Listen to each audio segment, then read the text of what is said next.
just to actually emphasize that in the context of many things that we have been doing within this framework of opening up, broadening out, and the conversation about multiplicity of pathways, we are, as part of this, we sort of are moving towards thinking of building capacity development, in the sense that to decolonize how people look at methods, how people use methods. And for this particular presentation, of course, the focus is going to be on a few parts of this.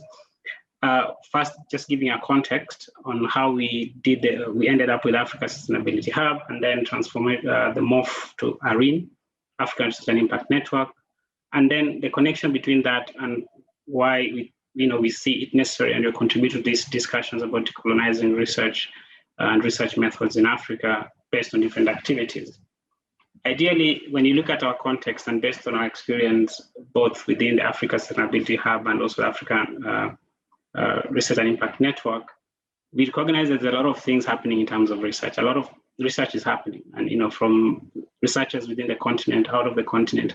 But in the end, there's a growing gap in whether the research being done is contextually fitting the reasons. And it's often you see a lot of research, a lot of funding goes into, say, Africa, but does it really transform into impacts that we can, count? I mean, someone gave an example in one of the conversations in one of these online sessions that we've done a lot of research on food security, but why are we not becoming food secure and stuff like that? So, I mean, there are nuances and there are complexities around that, but largely we think that the space for people to open up that conversation and to look at options that would promote contextualized solutions and research framing that can transform how we think is still sort of underdeveloped in many cases.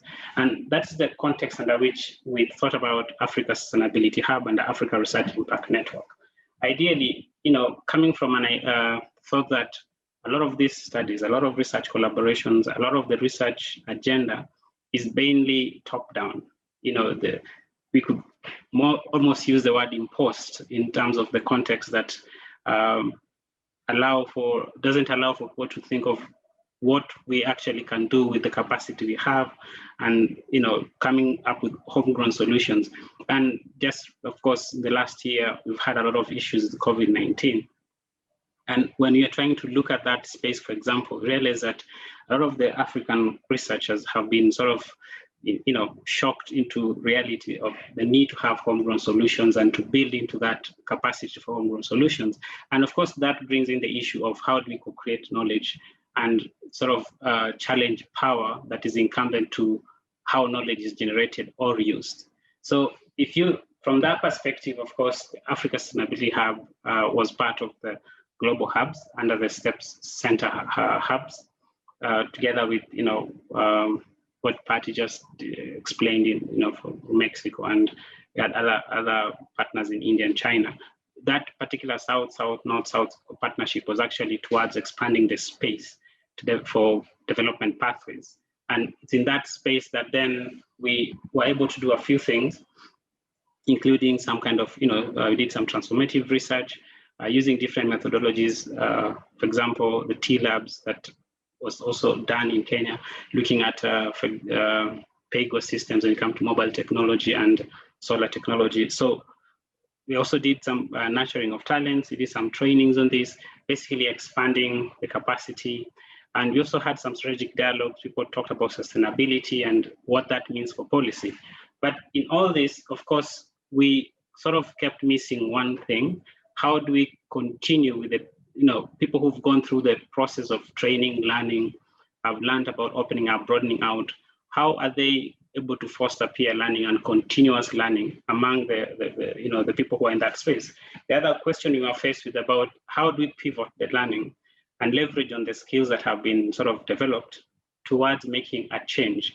You're already seeing situations where, when you think about Africa and SDGs, it's called it's still struggling. So how do we then pivot the skills and all the thoughts that are aligned to opening up and broadening out and thinking about multiplicity of options to actually transform into solutions?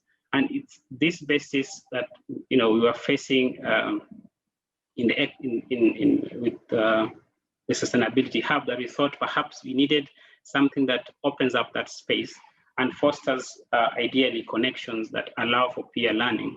And this is a space that ARIN joined into the equation.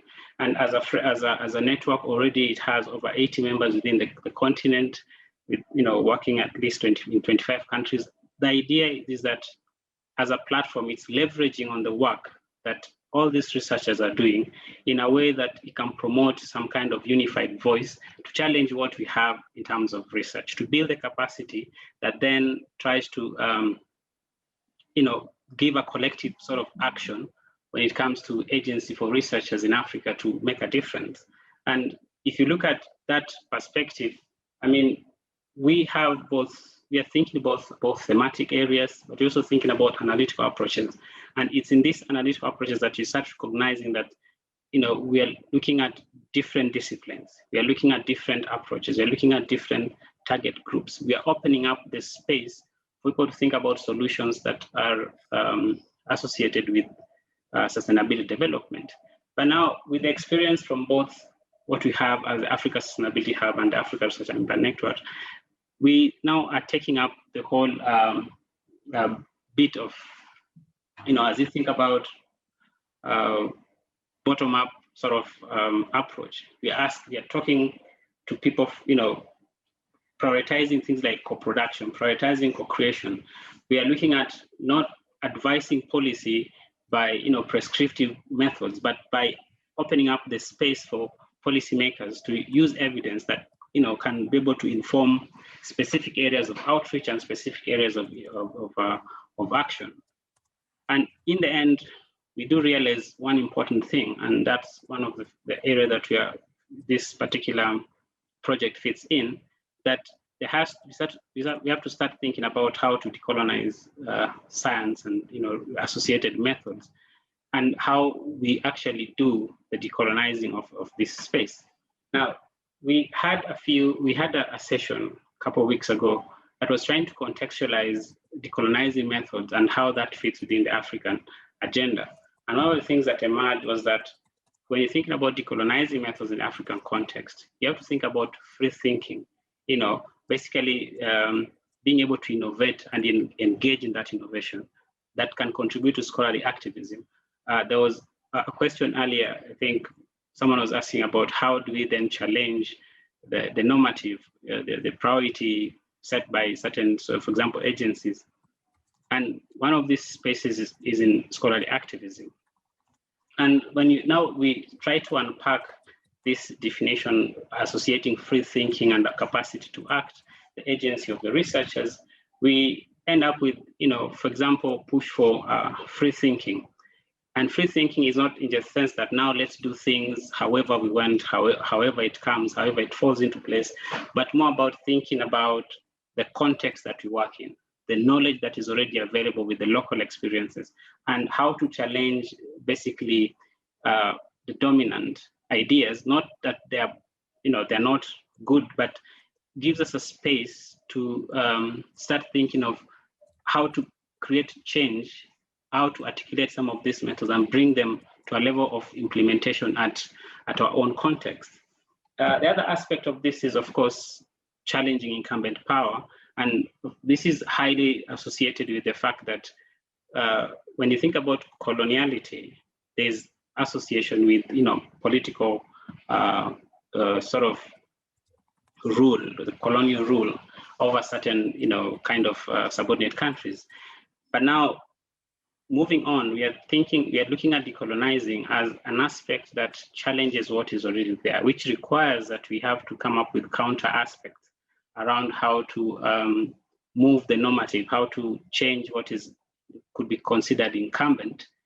And this is challenged both from a research disciplinarity context to something else in relation to how we relate with partners. The other aspect that also emerged in our discussion is the need to have this co-production. I think that conversation already started earlier. When you're thinking about decolonizing, we need to think about spaces that allows us to co-produce.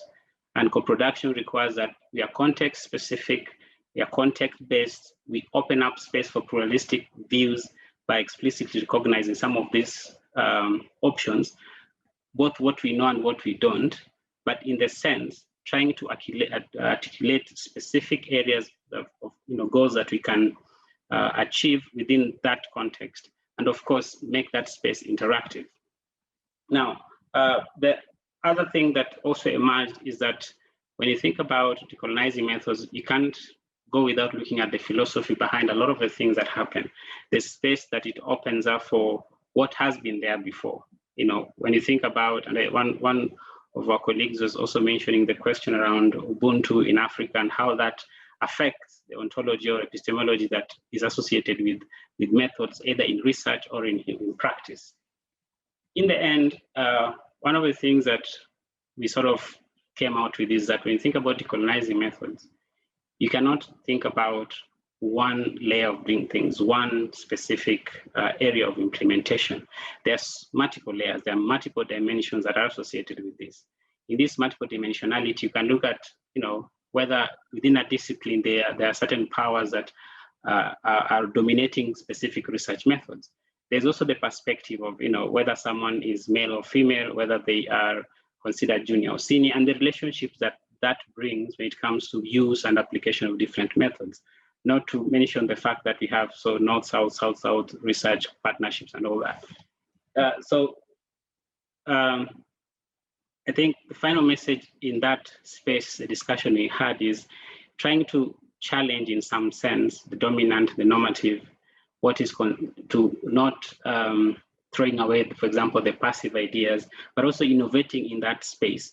And when we then decolonize, we offer space for people to participate, for action and for innovation.